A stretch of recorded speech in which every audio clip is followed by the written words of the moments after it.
Vale, ahora sí, está grabando y está grabando la pantalla correcta. O por lo menos eso es lo que estoy viendo yo.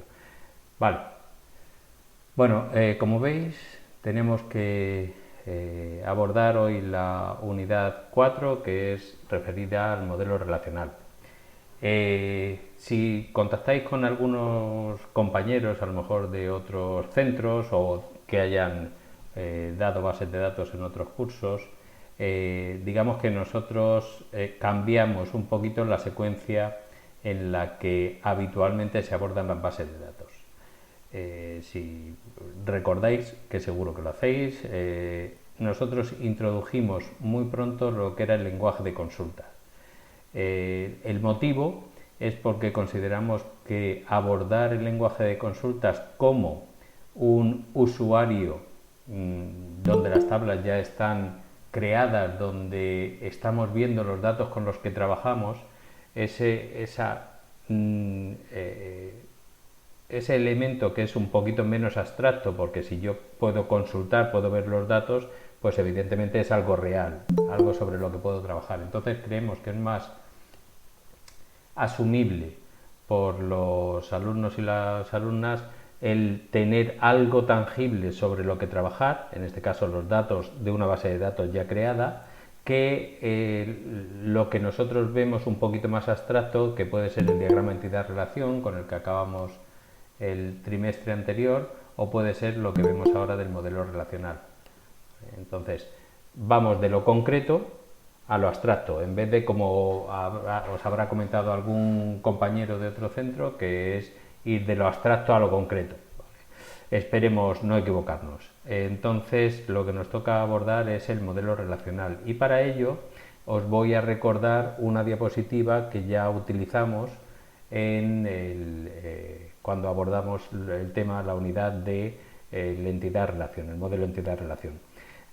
Es esta en el que nosotros tenemos que desarrollar una base de datos, tenemos que crear las estructuras que me permitan almacenar los datos y posteriormente recuperar esos datos, los datos previamente almacenados.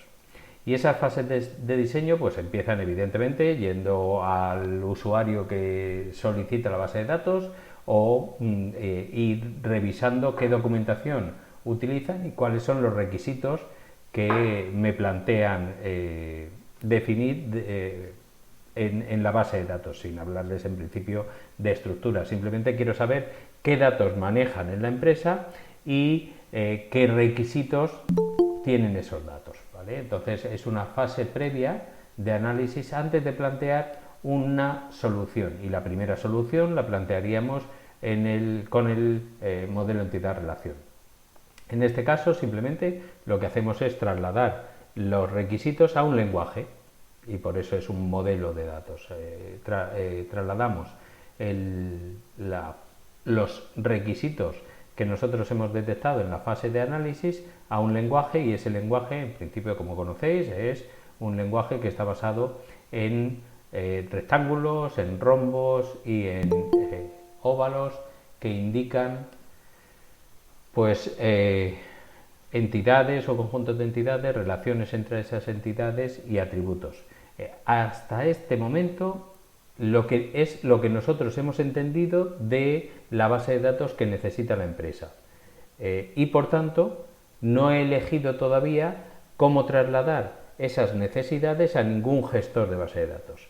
Es en la fase siguiente donde ya elijo qué sistema gestor de base de datos, identificando no tanto una marca concreta, digamos, o un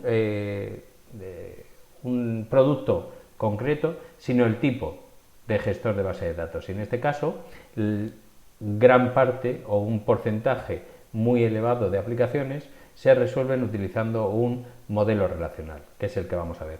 No es el único, ¿vale? Y podríamos utilizar, y ya nos han metido en el currículo, bases de datos no SQL, pero de momento nosotros vamos a abordar cómo se solucionan estas bases de datos en el modelo relacional.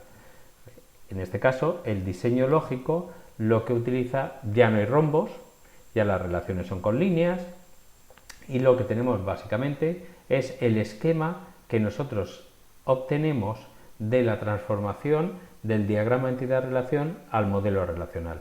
Esa transformación es casi automática, se podría casi automatizar y programar para obtener este resultado.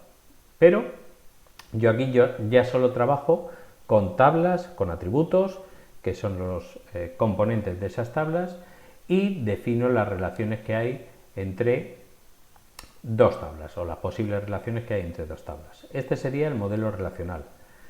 Y luego ya pasamos al diseño físico, y en ese caso ya sí, cojo un producto comercial, ¿vale?, o de software libre, y utilizo el lenguaje propio de ese producto, en este caso pues de PostgreSQL, o bien de Oracle, o bien de MySQL, con las variantes que pueda tener, y utilizo su DDL, el lenguaje de definición de datos, para establecer esas estructuras. En este caso, pues aquí tenemos una creación de 3 tablas, ¿vale? En este caso con el dialecto Oracle de SQL, del DDL. Entonces el DDL, digamos que recoge todas las sentencias que se utilizan dentro del SQL para establecer estructuras, para crear estructuras, las estructuras que forman parte de una base de datos.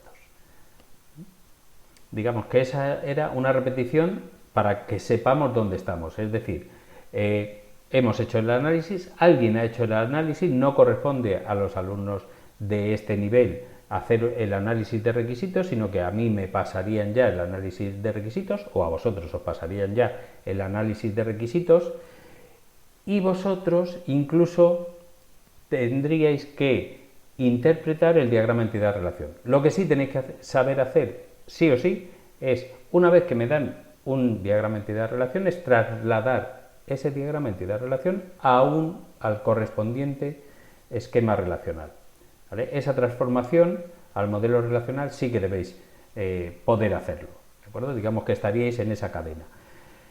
Vale, y para eso, tanto para el diagrama entidad-relación como para el esquema relacional, utilizamos modelos de datos. Y modelos de datos entendido como un lenguaje que nosotros utilizamos.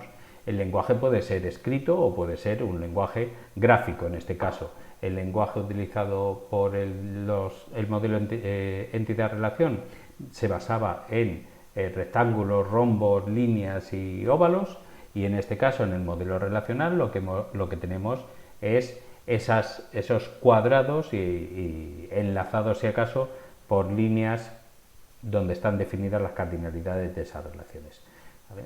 En nuestro caso, ese lenguaje se utiliza para definir no solo las estructuras de datos, sino que también definimos con ellas las restricciones de integridad. Restricciones de integridad, por ejemplo, cuando nosotros relacionamos dos tablas y decimos que un empleado puede hacer un trabajo, pero solo puede hacer uno de los trabajos que estén en la tabla de trabajos. Si ese trabajo no existe en la tabla de trabajos, hay una restricción de integridad que no se cumple y no podríamos insertar a ese empleado, ¿vale? Entonces, no solo definimos con ese lenguaje las estructuras, sino que también las restricciones y posteriormente las operaciones posibles dentro de esa manipulación de datos. Y para eso existen modelos pues, conceptuales. El modelo conceptual sería el modelo entidad-relación. Tenemos modelos lógicos, y a este nivel es en el que estamos, que es el modelo relacional, y luego tenemos la parte física, los modelos físicos, que son los lenguajes de definición de datos, ¿vale? Con esos tres es como llegamos al final a crear las estructuras que me van a permitir manejar una base de datos y evidentemente los datos que en ella se incorporan. Hasta ahora hemos hablado de entidades, hemos hablado de relaciones, hemos hablado de atributos de las entidades o incluso atributos de las relaciones, y ahora vamos a duplicar quizá algunos de esos nombres, no siempre utilizados de la misma forma, ¿vale? Entonces, si nos vamos al modelo relacional, en principio el modelo relacional asocia una relación a una tabla, ¿vale? Como veremos, pues digamos que se refieren a lo mismo dentro del modelo relacional. Y también se refiere a lo mismo tanto si hablamos de columnas como si hablamos de atributos. En ambos casos nos estamos refiriendo a lo mismo. ¿A qué nos estamos refiriendo? Pues si nos vamos, ¿vale? Digamos que en el HR que estamos utilizando habitualmente, en la base de datos HR, tenemos todas estas tablas y aquí hablamos de columna, pero también podemos llamarle atributo a esto, ¿vale? Nos referimos con columna o con atributo, nos estamos refiriendo a lo mismo, a cada uno de los elementos que forman la estructura de esa tabla. ¿De acuerdo? Vale, y luego hablamos de filas o de tuplas u otro sinónimo que veremos más adelante, ¿vale? Con filas o tuplas, pues evidentemente nos referimos a cada una de las filas que forman parte de la tabla. Es decir, si yo hago un select asterisco from jobs, pues ahí tenemos que cada una de estas es una fila o también llamada una tupla o, como veremos más adelante, un registro. Esa es la nomenclatura que, bueno, no sorprende ya porque como habéis estado con lo concreto, pues ahora lo abstracto quizás sea más sencillo de asumir, ¿vale? Los atributos entonces son el nombre de cada uno de los datos que se almacenan en la relación. Y como veis, relación y tabla es lo mismo, ¿vale? En el modelo relacional, porque si estamos en un modelo entidad-relación, la relación era aquello que existía entre dos conjuntos de entidades, ¿vale? Pero en el modelo relacional, una relación es equivalente a decir una tabla. Con lo cual, atributos de una tabla, pues pueden ser el DNI, el nombre, los apellidos, o como os he enseñado, si yo describo una tabla, pues tenemos como atributos pues el job ID, el job title, el min salary o el max salary. ¿Vale? En cada una de las tablas pues habrá un conjunto de atributos evidentemente distinto. Ya hemos hablado de lo que son las tuplas y dice que se refiere a cada uno de los elementos de la relación. Fijaos que ya le llama también registro, es decir, tupla, fila o registro. Cualquiera de los tres son equivalentes. Y dice que cada tupla se debe corresponder con un elemento del mundo real. Por ejemplo,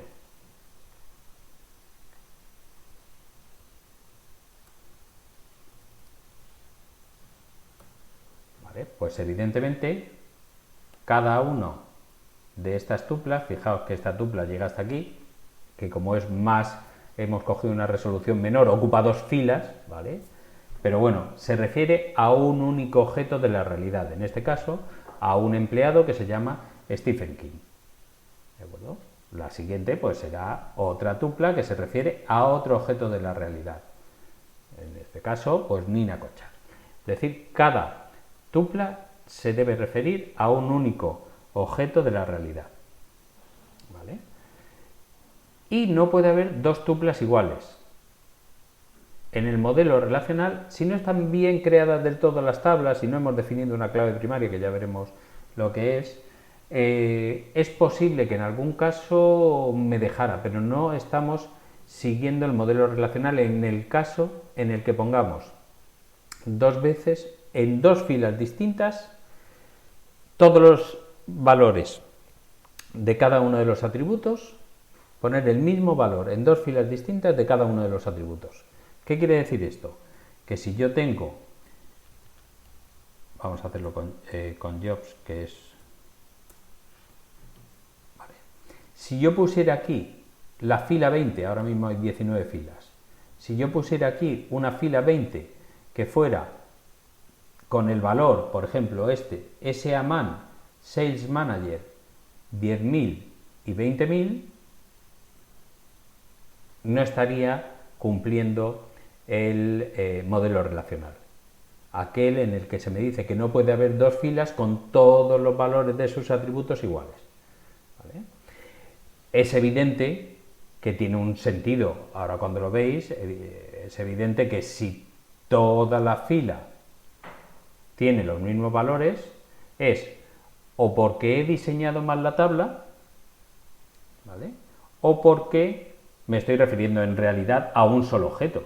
Si me estoy refiriendo a un solo objeto, ya está insertado, no tendría por qué volverlo a insertar, y lo que pasa es que a lo mejor pues no me he dado cuenta de que ya existía y estoy intentando insertarlo de nuevo, algo que ya existe, ¿vale? Y por otro lado, es posible que me haya equivocado y haya haya creado una estructura incorrecta. Imaginaos, y eso creo que ya en algún caso lo hemos hablado con el entidad-relación, el caso de los municipios. Si yo, por ejemplo, de municipios solo tengo el nombre, en una tabla solo tuviera el nombre, resultaría que, por hacer el caso más extremo, si solo pongo como datos de los municipios el nombre, pues cogería e empezaría a insertar los 8.000 municipios que hay en España, y cuando llegara a Cieza resulta que ya existiría otro municipio que se llama Cieza, ¿vale? Porque Cieza, pues hay dos igual. En ese caso es que he hecho mal la tabla, he creado incorrectamente la tabla, porque me estoy refiriendo con Cieza dos veces a dos municipios distintos, pero no puede ser. En el modelo relacional no es posible tener dos filas iguales. En este caso, una fila que solo tiene un atributo, pero bueno, ¿qué ocurre? Que tendría que incorporar algo más a ese diseño de la tabla. Pues, por ejemplo, la provincia a la que pertenece. Pues ya cuando vaya a Cieza con la provincia, no sé de dónde es el otro Cieza, de Logroño, ¿vale? O La Rioja. Si me voy a Cieza de La Rioja, pues ya es diferente a Cieza de Murcia, ¿vale? Entonces, no se permiten dos filas con todos sus valores iguales. En este caso he puesto un caso sencillo con un solo atributo, pero si no está bien diseñada la tabla, podría darse el caso de que tablas con más de un único atributo también coincidieran los valores de dos elementos distintos en la misma tabla. Por ejemplo, en el caso del registro, si en el registro lo único que cogen son nombre y apellidos, pues resulta que nombre y apellidos hay varias personas que repiten nombre y apellidos. Luego, si los tengo que meter a todos, tendría que meter varias filas con los mismos valores de ese nombre y apellido. Seguro que Alberto Sierra hay unos cuantos por ahí. Pues habría 5 o 6 o 10 filas que tendrían los mismos valores. Luego, esa tabla está mal hecha. Hace falta algo más, el DNI, por ejemplo, o alguna otra cosa, ¿vale? Que las diferencie, que diferencie cada fila de todas las demás. Bueno, y luego dentro de los atributos existe una característica que es el dominio sobre el que está definido. Cada atributo se debe definir sobre un dominio, ¿vale? ¿Qué quiere decir el dominio? Los valores posibles para ese atributo, ¿vale? Es decir, cada atributo solo puede tomar los valores pertenecientes a un dominio. Por ejemplo, si yo población, pues igual que tengo municipio, da lo mismo que ponga aquí población o municipio, pues yo no le puedo poner el valor 250 euros, ¿vale? Ni siquiera en el caso de que me esté refiriendo al número de personas de una determinada localidad o de un determinado municipio. Es decir, este valor no debería ser posible para un atributo que se llame población y que haga referencia a una población. Con lo cual, lo que definimos es un dominio. Cuanto más específico sea el dominio, pues menos posibilidades de error. Es decir, los dominios y las restricciones en general no se crean para molestar a aquel que esté metiendo datos, sino para que no se equivoque. Pues, por ejemplo, a lo mejor sí que el atributo sueldo medio está al lado del de población y quiere poner 250 en el sueldo medio, pero lo ha puesto en población, me he equivocado. Si la base de datos no está bien definida y los dominios no están bien definidos, me va a dejar que le ponga a población 250 euros. Cuando me dé cuenta, a lo mejor el error ya, la solución es difícil. Entonces, cuando yo defino los dominios de cada atributo, estoy diciendo aquí pueden meter este valor, y si metes este otro valor, ¿vale?, no te va a dejar. Si te equivocas al meter el valor, la base de datos te lo va a indicar, con lo cual la solución es mucho más fácil en el momento de la inserción, ¿vale?, que si nos permite introducirla y me doy cuenta tiempo después de que ese valor no es correcto en ese caso, ¿vale? Entonces los dominios se definen para indicar cuáles son los valores posibles en un determinado atributo. Existen, no obstante, algunos, no hay que definirlos todos, no hay que definir todos los dominios, sino que existen unos dominios predefinidos a los que llamamos tipos de datos. Y luego cada gestor de base de datos, cada producto, digamos, tiene ligeras diferencias con respecto a los tipos de datos predefinidos que tiene. Así no es lo mismo lo que os he enseñado antes, por ejemplo, que os he dicho, en realidad este es un DDL de Oracle, es porque está utilizando tipos de datos que no permite PostgreSQL, ¿vale? Entonces hay ligeras diferencias entre los tipos de datos que se pueden utilizar en uno o en otro lenguaje. Vale, más cosas sobre los dominios, ¿vale? Los dominios dice que deben ser atómicos. ¿Qué quiere decir que deben ser atómicos? Que solo se permite un valor en cada atributo, ¿vale? Un valor en cada atributo, pues puede ser que la edad sea un valor entre 0 y 130, ¿vale? Ese puede ser un dominio. Un dominio de cualquier valor entero, número entero entre 0 y 130. Debo tener cuidado en no ser demasiado restrictivo con los dominios, porque evidentemente 130 parece un poco exagerado, pero no vaya a ser, más vale que no me quede tampoco demasiado corto y que resulte que pongo 110 y llega a darse de alta uno con 111 y ya no puedo darle de alta, ¿vale? Estamos hablando de edades, pero pueden ser en otros casos. Entonces, tiene que haber cierto margen para permitir valores que, no siendo erróneos, pues a lo mejor a mí no se me ocurren inicialmente. Entonces, fijaos que una edad solo puede tener un valor, un empleado no puede tener dos edades, ¿vale?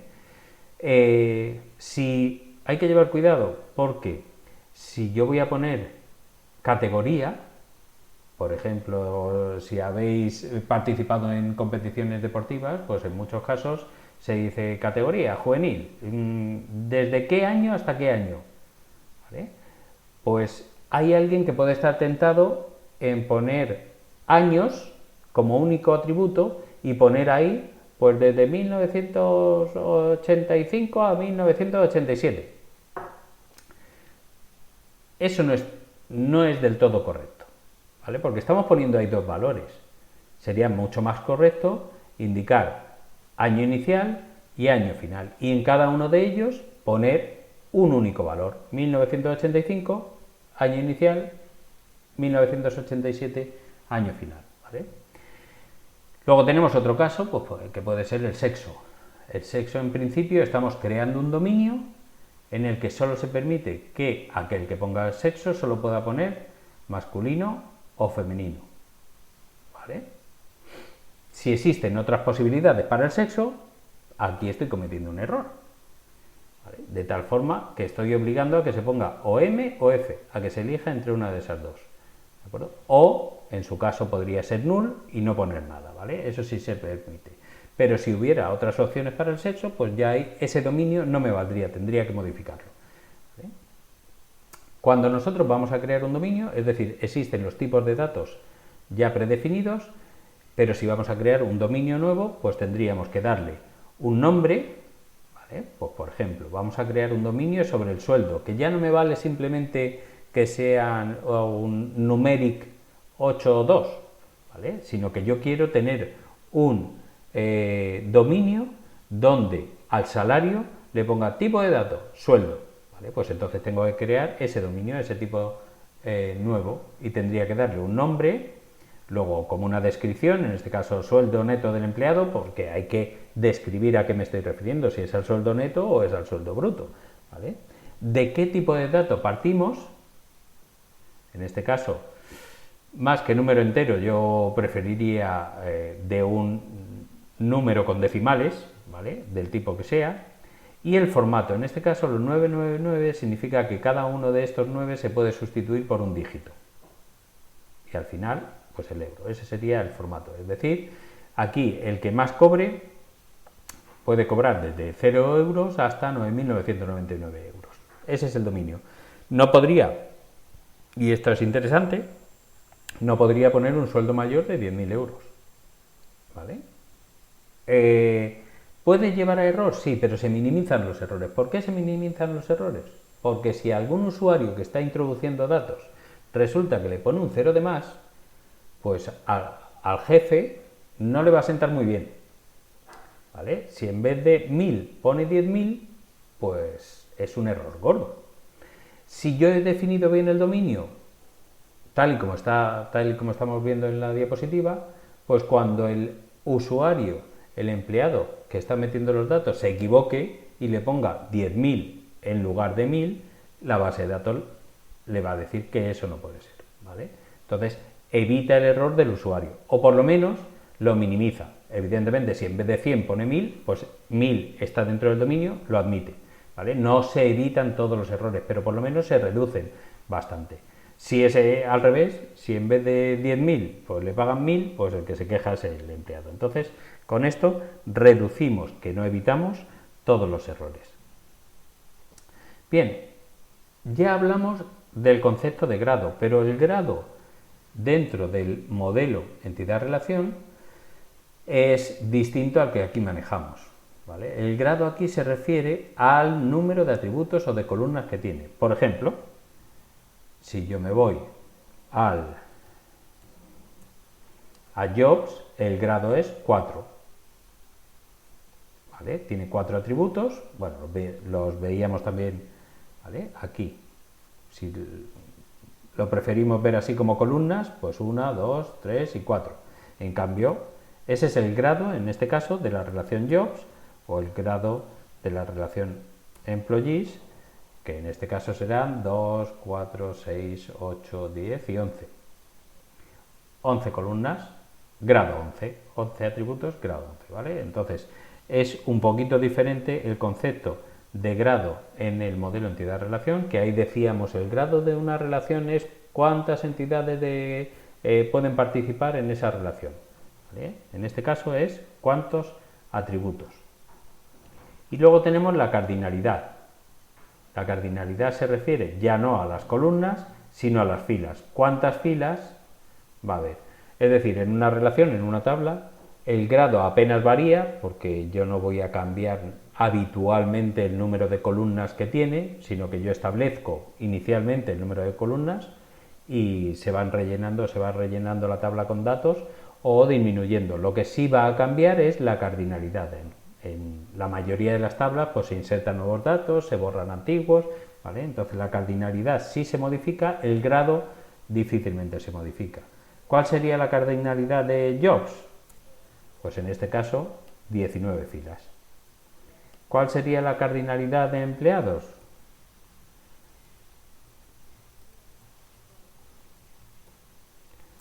Pues en este caso 107. ¿Vale? La cardinalidad se refiere entonces al número de filas. Bueno, eso no tiene mayor importancia. Lo que sí debemos entender es que al mismo elemento del modelo relacional podemos llamarlo de distintas formas y ahí surgen los sinónimos. ¿Vale? Y fijaos, aquí hay una columna que es la nomenclatura de ficheros. ¿Por qué nomenclatura de ficheros? Porque las bases de datos no surgieron a la vez que la informática o que el procesamiento de la información, sino que antes de las bases de datos el procesamiento, el almacenamiento de los datos se realizaba a través de ficheros. Entonces, mientras se estaban utilizando los ficheros antes de la aparición de las bases de datos, se llamaban a las cosas, se llamaban de alguna forma, con lo cual, ¿dónde almacenábamos los objetos relativos a un determinado tipo de objeto? Los almacenábamos cada uno en un fichero. ¿Vale? Y de ahí surge el que luego se asocie un fichero a una tabla. En algunos sistemas gestores de base de datos todavía cada tabla se almacena por defecto en un fichero. ¿Vale? Pero no es ya lo más común. Entonces sí que lo que os he dicho anteriormente, que cuando hablamos de tabla es lo mismo en el modelo relacional que si hablamos de relación. Ya hablar de fichero intentando identificar a una tabla ya no es tan correcto, ¿vale? Sí que se suelen utilizar los tres siguientes términos como sinónimos.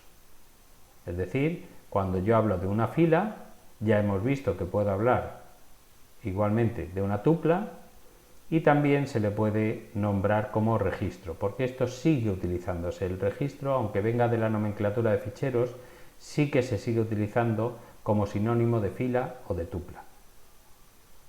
Luego, columna, pues podemos referirnos a una columna como atributo o como campo, también se utiliza. Atributo y campo indistintamente. Y luego ya lo que hemos visto, eso sí, el grado y la cardinalidad pues es o el número de columnas o el número de campos, y el caso de la cardinalidad pues el número de filas o el número de registros. Eso no varía. ¿Vale? ¿Cuál es el elemento fundamental del modelo relacional? La relación. Evidentemente el nombre ya sabemos que proviene de relación, pero una relación hemos visto que es una tabla, así que el elemento fundamental para nosotros del modelo relacional serán las tablas. ¿Y qué características tiene una tabla? Pues dice que cada tabla tiene un nombre distinto. Aquí hay que hacer una apreciación y una puntualización diciendo que en un mismo, si yo pongo, ¿vale? En un mismo esquema, ya veis aquí el esquema al que pertenece cada una de las tablas, en un mismo esquema no puede haber dos tablas con el mismo nombre. Igual que en una tabla, bueno, ya lo veremos, no puede haber dos columnas con el mismo nombre. Pero en esquemas distintos dentro de la base de datos sí. Que hay por ahí una pregunta rondando en los cuestionarios y creo que incluso en el documento de teoría, que especifica eso. Cuidado, dos tablas pueden tener el mismo nombre en el mismo esquema no, pero en distintos esquemas, aunque sean de la misma base de datos, sí que podrían tener el mismo nombre, ¿vale? Pero bueno, es difícil encontrárselo, por lo menos es difícil con lo que, tal y como nosotros estamos trabajando, encontrar dos tablas con el mismo nombre en la misma base de datos, porque solo estamos trabajando con el esquema public, por lo menos de momento. Entonces, dentro del esquema public, pues no vamos a encontrar dos tablas con el mismo nombre. Dice que cada atributo de la tabla toma un solo valor en cada tupla. No puedo tener dos valores en la misma tupla. ¿Qué quiere decir esto? Pues que si yo tuviera que, por ejemplo, en el caso de los empleados, pues podría tener aquí en el caso del email, lo que pasa es que como digamos que son empleados de esa empresa, pues solo ponemos el username y no ponemos el dominio. Pero imaginaos que queremos, como pasa por ejemplo si os habéis metido en Mirador, sabéis que tenéis, y algunos ya lo habéis utilizado, sabéis que tenéis dos correos electrónicos, el correo electrónico de alu.murciaeduca, que os da la consejería y os la gestiona la consejería, y luego muchos de vosotros tenéis correo alternativo, o por lo menos da la opción. Imaginaos que yo quiero almacenar eso en una base de datos. Pues yo podría tener en email los dos valores, tanto el correo electrónico de Alu Murcia Educa como el de el alternativo. El modelo relacional me dice que no. Si son dos valores, tiene que ir en dos lugares distintos. No puedo poner dos valores en el mismo atributo, ¿vale? Con lo cual, algo estaremos haciendo mal. O bien utilizando mal el atributo, o bien el que lo está insertando no lo está insertando bien. Si yo necesito incluir dos emails, pues posiblemente, como estará en la base de datos asociada a Mirador, tendré el email oficial y otro atributo para el email alternativo, ¿vale? Porque si son dos valores es más fácil gestionar, comprobar Por ejemplo, comprobar que el email es válido es más fácil si es un solo valor que si tengo que mirar cuántos valores hay. Ahora, de cada uno de ellos vamos a dividirlo y al dividirlo, pues vamos a comprobar cada uno por separado. Entonces, el modelo relacional obliga a que el diseñador prepare la base de datos y cada una de las tablas para que en cada uno de los atributos solo se tenga que meter un valor. ¿Vale? Valor, y a ese se le llama un valor atómico. Entonces, si tenemos que meter varios emails, habrá que hacer algo, pero no se pueden meter todos en un mismo campo. Si tenemos que meter varios teléfonos, habrá que hacer algo, pero no se puede meter todos en el mismo atributo, ¿vale? La misma fila.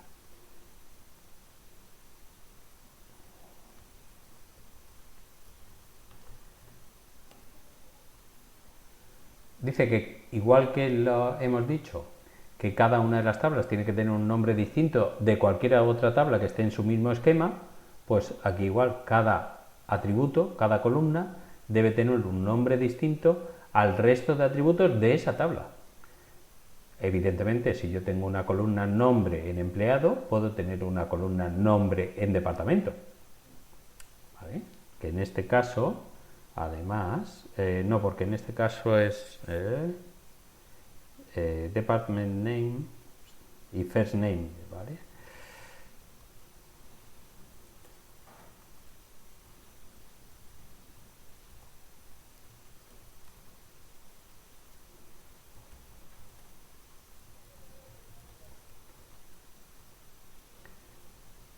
Aquí le ha puesto department name, pero podría tener yo una columna name en departments y tener una columna name aquí en vez de job title dentro de la tabla jobs, es decir, el mismo nombre de dos columnas distintas en tablas distintas sí se permite, el mismo nombre en dos columnas de la misma tabla, eso sí que no se permite.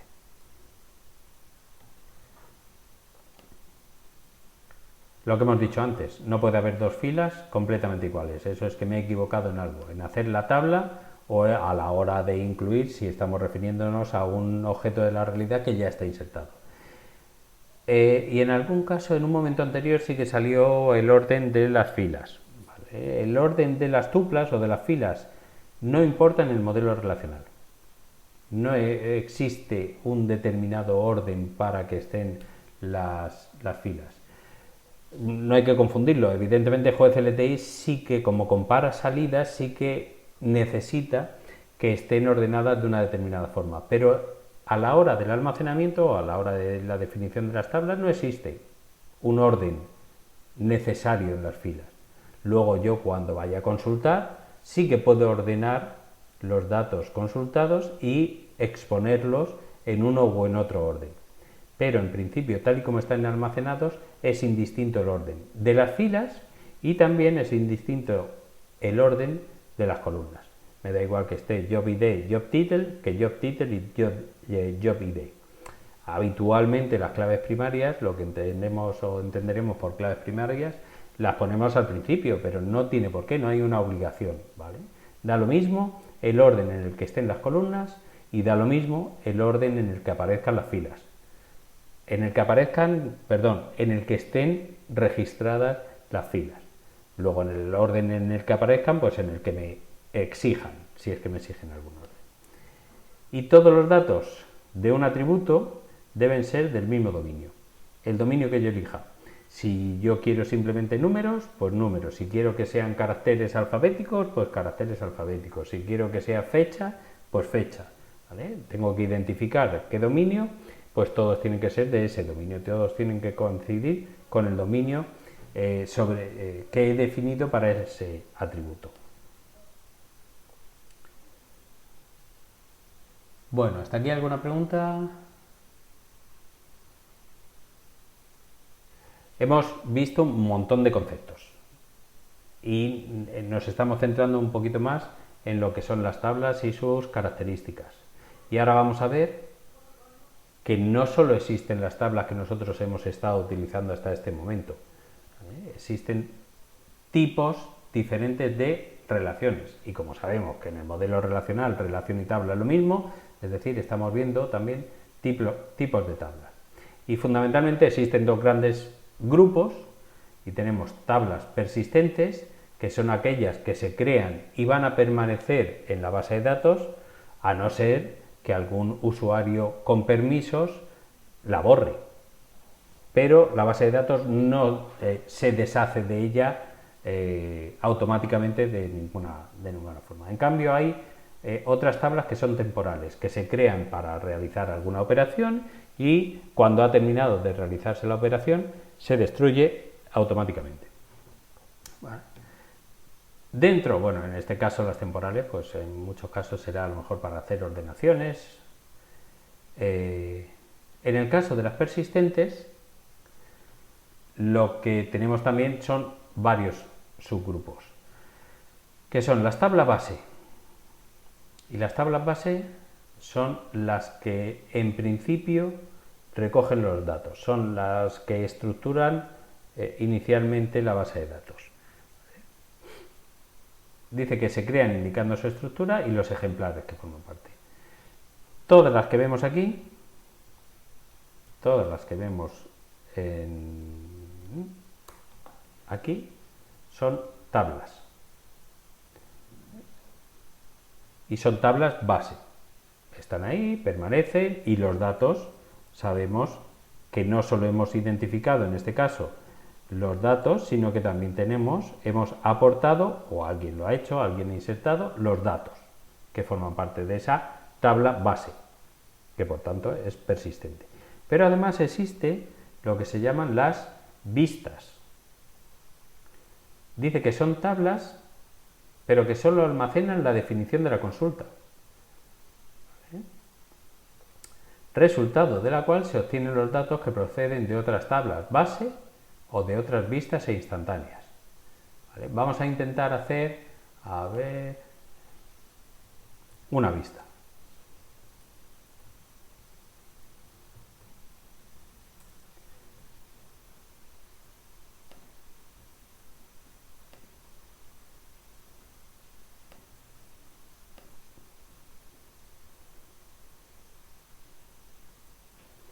Vale, pues una vista en Postgre, a ver, aquí. Pues yo tengo aquí todos los empleados, pero imaginaos que yo soy el jefe del departamento 60 y a mí solo me interesan los empleados del departamento 60. Pues yo puedo crear una vista que se va a llamar departamento 60 y va a estar formada por no todos los datos, a lo mejor no me interesa solo, a ver, que lo tengo aquí, el employee ID, first name y last name, ya está. Vale, entonces le ponemos que esa vista va a estar formada por el employee ID,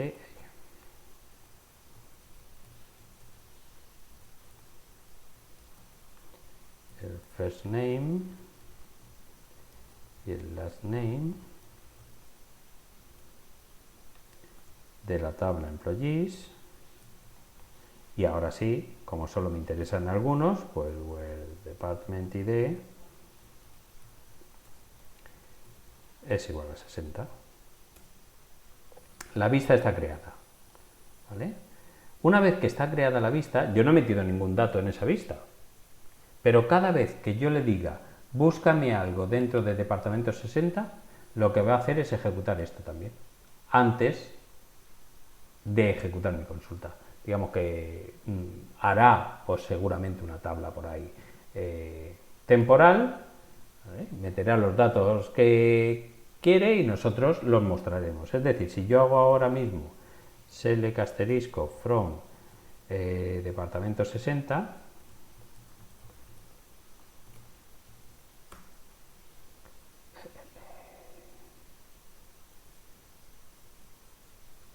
a ver en qué me he equivocado.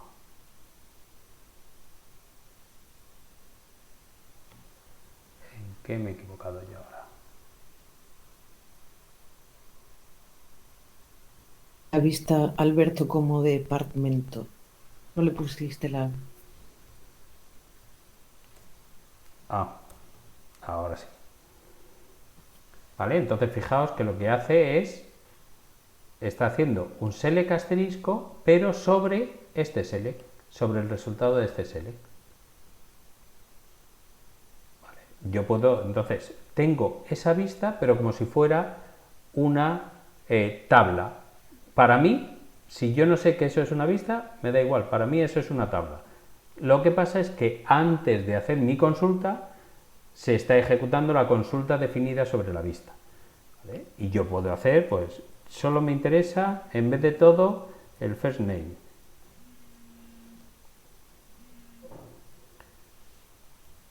El first name. Vaya.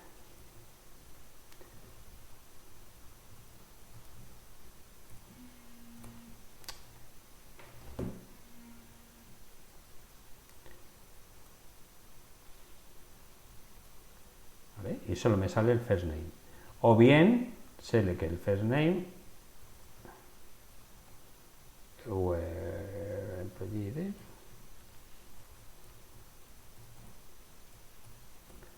De uno en concreto.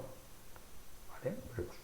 Es decir, yo puedo trabajar sobre la vista tal y como trabajaría sobre otra tabla. ¿Vale? Entonces tengo las vistas, pero si yo consulto habitualmente, imaginaos que es una aplicación y una aplicación que a lo mejor está accedida a través de la web y hay muchos usuarios haciendo uso de esa vista.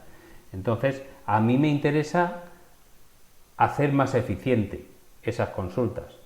Con lo cual, lo que yo puedo hacer es que esa vista durante algún tiempo mantenga los datos. En vez de tener que estar rehaciendo la consulta con la que hemos definido la vista, que la haga una vez, genere una tabla, ¿vale? Aunque no es una tabla base, genera una tabla durante un tiempo, ¿vale? Con lo cual, ya cada vez que alguien consulta esa vista, no tendría que volver a hacerse el select asterisco o el select de la tabla empleados de la tabla base, sino que ya los tenemos durante un tiempo ahí, con lo cual es mucho más eficiente. ¿Cuál es el problema? Que si yo inserto un nuevo, ¿vale? Si yo en la tabla de empleados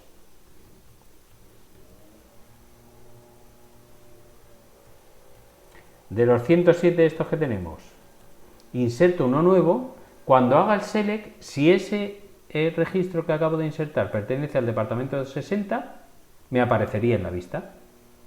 En cambio, en una vista instantánea o materializada, no aparece inmediatamente. Tendría yo que refrescar, ¿vale? Para que volviera a recoger los datos de la tabla base y mantuviera actualizada la vista. ¿Vale? Entonces, esa es un poquito la diferencia.